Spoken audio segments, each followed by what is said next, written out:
Dalam Kejadian 3 ayat 7 dikatakan, maka terbukalah mata mereka berdua dan mereka tahu bahwa mereka telanjang. Lalu mereka menyemat daun pohon ara dan membuat cawat. Apakah artinya mata mereka terbuka? Apakah sebelumnya mata mereka tertutup? Firman Tuhan tidak ada mengatakan mereka berjalan ke sana kemari dengan mata tertutup. Ayat ini berbicara tentang iman. Sebelum Kejadian 3 ayat 7, Adam dan Hawa telah berjalan dengan iman. Mereka melihat berbagai hal dengan iman mereka. Namun kejatuhan manusia pertama ini menyebabkan mata pengertian manusia mereka terbuka, sedangkan mata pengertian rohani mereka tertutup. Contoh lain dari mata pengertian rohani ada di 2 Raja-Raja 6, 15-17. Elisa berdoa agar mata pengertian rohani pelayannya terbuka. Karena mata jasmani pelayannya hanya bisa melihat tentara Aram di sekeliling mereka, tetapi ia tidak bisa melihat kuda dan kereta berapi yang dilihat oleh Elisa. Tuhan pun membuka mata rohani pelayan itu.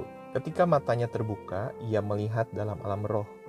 Ada alam rohani yang sama nyatanya daripada alam jasmani ini. Dunia rohani bukan hanya ada di luar sana, tetapi juga ada di dalam kita.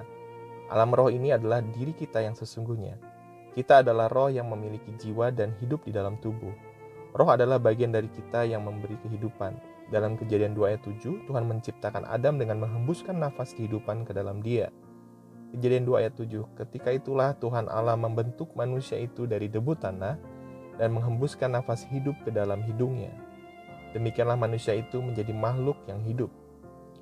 Kata nafas dalam bahasa Ibrani di sini diterjemahkan juga sebagai roh dalam Perjanjian Lama. Tuhan benar-benar menghembuskan roh ke dalam Adam dan itulah yang menghidupkan dia. Yakobus 2 ayat 26 mengatakan bahwa seperti tubuh tanpa roh adalah mati. Tubuh kita ini hanyalah pakaian kita di bumi. Ketika kita kehilangan pakaian kita di bumi, kita bukan tidak ada lagi. Kita hanya pergi ke alam yang berbeda, yaitu alam roh. Sebelum Kejadian 3 ayat 6 dan 7 ketika mata Adam dan Hawa terbuka, mereka telah berjalan dengan iman. Mereka lebih dikuasai oleh dunia rohani daripada dunia jasmani dan hal-hal rohani lebih nyata bagi mereka. Tetapi ketika mereka makan buah itu, mata rohani mereka tertutup dan mata jasmani mereka jadi dominan. Kita pikir cara kita melihat, berpikir, dan merasa sekarang ini adalah hal yang normal. Padahal sebenarnya tidak normal menurut cara Tuhan menciptakan kita. Melalui kelahiran baru, kita memiliki roh yang baru di dalam kita. 2 Korintus 5 ayat 7, sebab hidup kami ini adalah hidup karena percaya, bukan karena melihat.